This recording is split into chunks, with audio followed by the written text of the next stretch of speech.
A gente vai falar agora de infecção de urina. De acordo com dados epidemiológicos, em todo o mundo, cerca de 150 milhões de pessoas são diagnosticadas com infecção do trato urinário por ano. No Brasil, segundo a Sociedade Brasileira de Nefrologia, a infecção urinária é uma das causas mais comuns de infecção na população, sendo relatados mais de 2 milhões de casos todos os anos.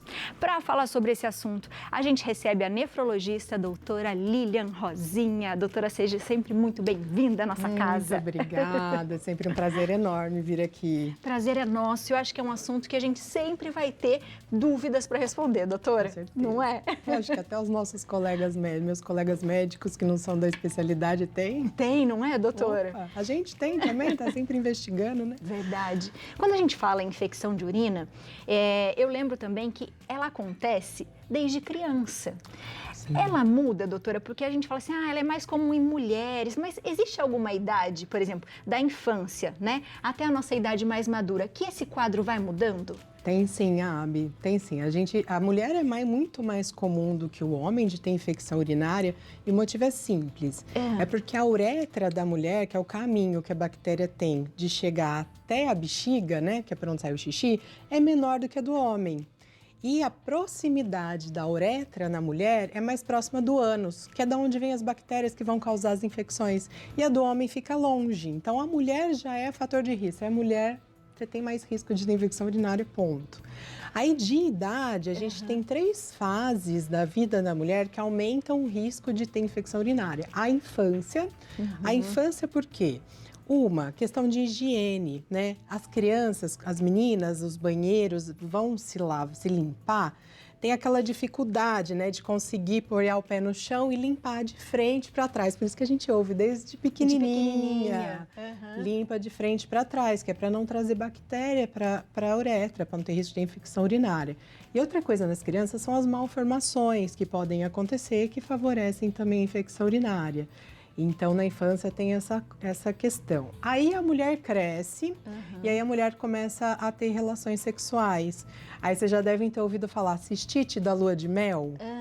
É por quê? Porque quando tem a relação, não que a relação transmita infecção, tá, gente? Não tem nada a ver. Mas o ato sexual favorece a bactéria de conseguir subir o trato urinário, ali pela uretra.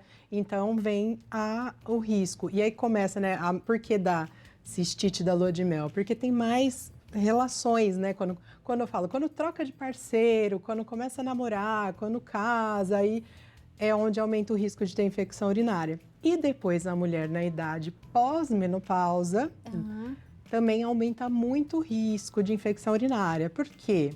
Porque, por falta dos hormônios, o estrogênio, o que a gente tem com o estrogênio? A gente tem uma lubrificação vaginal natural. Essa lubrificação moram bactérias, tem uma flora bacteriana normal que protege. Então, quando vem uma bactéria intrusora, né, lá do ânus, a primeira barreira de proteção é a vagina. Então, a mulher na pós-menopausa, que caem os hormônios, tem uma secura vaginal, então perde essa barreira de proteção. E outra coisa que também acontece na mulher pós-menopausa são as incontinências urinárias, que aumentam muito o risco. E aí está relacionado com a própria idade, com a fraqueza muscular, com a questão da bexiga, que é um músculo, e ela pode ter algumas complicações. Então, mulherada, vocês são o risco, nós somos o risco. Doutora, mas os homens, em relação à próstata, por exemplo, eles também têm esse risco? Sim, perfeito, muito bem lembrado, porque os homens, né, eles não têm o risco na idade jovem, mas depois de mais velho, porque todos os homens, a partir de 50 anos, a próstata vai começar a aumentar. Né? E a próstata, o que acontece? A próstata, ela é como se ela englobasse a uretra. Então, se ela cresce, ela pode comprimir essa uretra e dificultar o esvaziamento urinário, né, pela bexiga. É como se a gente pegasse um corredor para passar a gente fecha. Aí dificulta a passagem, começa a acumular xixi lá na bexiga, né? E aí a bexiga começa a ficar tendo que fazer força e pode levar a um enrijecimento e um aumento da bexiga e as dificuldades de esvaziamento da bexiga. xixi parado na bexiga favorece o crescimento da bactéria. Então, homens têm esse risco. E também os homens não têm com risco de cistite, mas de uretrite, porque a infecção urinária é de todo o trato urinário, né? Então, pode ser na uretra, na bexiga, no rim. E aí está relacionado com o quê? Com relação sexual, com bactérias, patógenos transmissíveis, principalmente a clamídia e a gonorreia, que podem levar à uretrite, que dá sintomas típicos de infecção urinária, né? Doutora, a gente sempre calcula ou tenta calcular o tanto de água que a gente precisa beber por dia. Legal. É possível a gente dizer também, no dia, quantas vezes a gente deve fazer xixi? Não, quantas vezes a gente deve fazer xixi? Não, mas assim, pelo menos de 3 a 4 horas, a gente tem que tá produzindo xixi e eliminar. O que é uma dica fácil que dá para dar é olhar a cor do seu xixi. Você foi no banheiro, xixi tá escuro, olha lá que legal, a gente tem aqui, acho que já dá para até falar essas muito cores. Bom. O que a gente pode dizer, doutora? Então, xixi tem que ficar ali entre primeiro e segundo, máximo o terceiro. Se tiver da cor ali para baixo, você fez xixi, viu que o seu xixi tá escuro, toma água. Gente, meu filho já sabe, eu falo, ele, tá amarelo, tem que tomar água, mamãe. Porque é assim que é uma dica boa. E uma dica boa também para tomar mais água é esse costume. Fez xixi, toma água. Você fez xixi, você já eliminou, o rim já eliminou o que você tinha de água. Então, tá precisando repor. Não, acabou de fazer xixi, saiu do banheiro, começa com esse hábito. Fiz xixi, eu tomo água. Boa. E ali a gente tem ali a tabelinha, vou pedir para vocês colocarem de novo, porque aqui a gente está mostrando a parte de desidratado, mas é possível até pela cor do xixi a gente saber que a gente está com uma infecção, doutora? Não, isso não é, tá? Assim, as pessoas ficam achando, minha urina tá amarela, tá com infecção, minha urina tá com cheiro forte, infecção. Isso não é sintoma de infecção. Na maior parte das vezes é só desidratação. Em alguns casos, quem usa sonda vesical, que aí é outro risco também de ter infecção. Quem usa sonda vesical de demora, que é aquela sonda que fica um tempo, às vezes homem que tem dificuldade, problema de próstata, às vezes precisa usar, ou pessoas que têm bexiga neurogênica, enfim, aumenta o risco de infecção e pode começar a aparecer um pouquinho de pus ali, que a gente visualiza. Mas geralmente, quem está fazendo xixi não vai visualizar esse pus, não. Então, não fique preocupado com a cor, nem com o aspecto, nem com o cheiro da urina. Isso não é sintoma de infecção urinária, Abi. Boa. Léo, tem pergunta? Temos uma perguntinha do WhatsApp e eu tenho uma perguntinha também, doutor, mas primeiro eu vou fazer do WhatsApp. Silvânia de Taubaté, boa tarde. No caso de idosas, por que ocorre infecção de repetição e como fazer para evitar? Obrigado, Silvânia, pela pergunta. Olá, Silvânia. Então, como eu falei no começo, é justamente essa questão da falta do hormônio.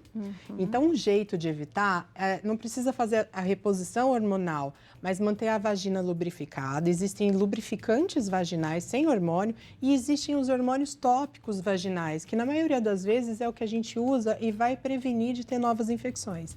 E avaliar a questão da incontinência, porque a incontinência é super relacionada. Aí a gente tem que ver como que tá essa incontinência, que tipo que é. E existem exercícios para serem feitos de fortalecimento de parede, da parede abdominal ali embaixo, né? Que é fortalecer períneo. Então, aí tem que avaliar, mas nas idosas o risco aumenta muito. E é muito ruim, porque começa a ter muita, aí usa um antibiótico, aí vai ter resistência, aumenta o risco de resistência, aumenta o risco da infecção subir da bexiga para o rim. E muitas vezes, às vezes, idoso tem sintomas frustros de infecção, né? Não tem febre, às vezes só uma confusão mental e a infecção urinária. Então, a gente tem que ficar muito atento com idosas. Boa. Ô, doutora, tem uma perguntinha minha. Além da hora no ato sexual para o homem, né? Existe alguma outra maneira, outras maneiras de se adquirir também essa doença, não? A infecção urinária? Então, a infecção urinária, Léo, é a bactéria que vem do intestino. A bactéria mais comum chama Escherichia coli, ou E. coli, e ela sai pelas fezes, ela vive no nosso intestino e tudo bem lá. Só que ela sai pelas fezes e por questão geralmente de higiene ou por causa da relação sexual, né, do ato, ela consegue subir pela uretra, né? Então o homem já está protegido disso porque ela já tem um caminho longo para chegar e ela não é perto, não é fácil chegar, né, do ânus até a base do pênis. Então o homem já está protegido disso, tá? Boa. E doutora, tratamento, o que a gente tem que fazer? Tratamento de infecção é antibiótico. Não tem jeito. tem infecção, tem que ter antibiótico. Quais são os sintomas de infecção urinária? Então, a gente divide em 2 tipos. As infecções baixas, né? Que é a cistite, uretrite, que aí a gente vai ter uma ardência para ir no banheiro, vai no banheiro, dói para fazer xixi, quem já teve sabe, vai, faz um pouquinho, aí termina, já quer fazer de novo, aí tem aquela dificuldade de esvaziamento, vai toda hora, fica um incômodo. Esses são sintomas baixos. Há sintomas altos, aí de infecção alta, que é quando pega rim. Isso a gente tem que ficar muito atento, porque às vezes não tem esse início de ardor, e aí vem o quê? Uma dor lombar forte, unilateral, associada a mal-estar, enjoo, febre e calafrio. Se teve isso, gente, direto. Pronto-socorro, porque é gravíssimo, gravíssimo. Pode levar uma infecção generalizada, pode levar sepse, né, virar sepse, infecção grave. Então, assim, não tem jeito. O tempo de antibiótico é diferente, aí o médico que tem que fazer essa avaliação, né? Boa, doutora. Mas se hidratar muito bem. Por que hidratar é muito bom? Porque um jeito da gente, porque eu já falei, né? A primeira coisa de proteção, limpeza, higiene. Segunda coisa, a proteção da nossa lubrificação vaginal. A terceira coisa é produzir xixi. Porque quando a gente produz xixi, a gente está lavando a bexiga, gente. Você faz bastante xixi, você vai no banheiro toda hora, você lava a bexiga. Então, se a bactéria subiu, é a terceira coisa, que ela vai ter que ficar ali para ela causar infecção. Então, você faz bastante xixi, a bactéria desce. Por isso também que depois de ato sexual, a mulher deve fazer xixi, para limpar o canal mesmo. E não segurar xixi, porque não adianta tomar bastante água e ficar segurando xixi com a bexiga cheia, porque a bactéria vai ter tempo de proliferar. Tomar bastante água, fazer xixi de frequência, não segurar xixi, fazer xixi depois da relação, não usar sabonetes o tempo todo para limpar, sabe? Tem mulher que fica incomodada. Com muito perfume, né? Nem a questão do é limpar excessivamente a vagina, não tirar a proteção natural. Então eu falo, não usa sabonete toda hora, não usa sabonete íntimo, que não tem necessidade, e não lave toda hora. Foi no banheiro fazer xixi, limpa com papel. E aí fez cocô, não. Aí vale a pena limpar, fazer a higiene correta, sempre lembrar da higiene de frente para trás, não trazer nada de trás para frente, que aí você tá bem protegido. E lógico, uma vida saudável, que eu gosto de falar isso, né, Abi? Comer bem, comer bastante fruta, bastante fibra, legumes, para ter um hábito intestinal regular, não ter constipação, fazer bastante exercício físico, cuidar da mente. Isso a gente vai falar sempre, né, para qualquer doença, faz muita diferença. Faz toda a diferença e a gente previne um monte de doença, que é bem o que a doutora falou, viu? Você de casa, aproveita para seguir a doutora na internet, @doutora Lilian Rosinha. O telefone é o 12 99 687 9279. Seja sempre bem-vinda, viu? Muito obrigada. Toda vez que você vem, é tão didática, dá vontade de fazer um monte de perguntas. Ai, que delícia. Isso é ótimo. Beijo, obrigada. Beijo.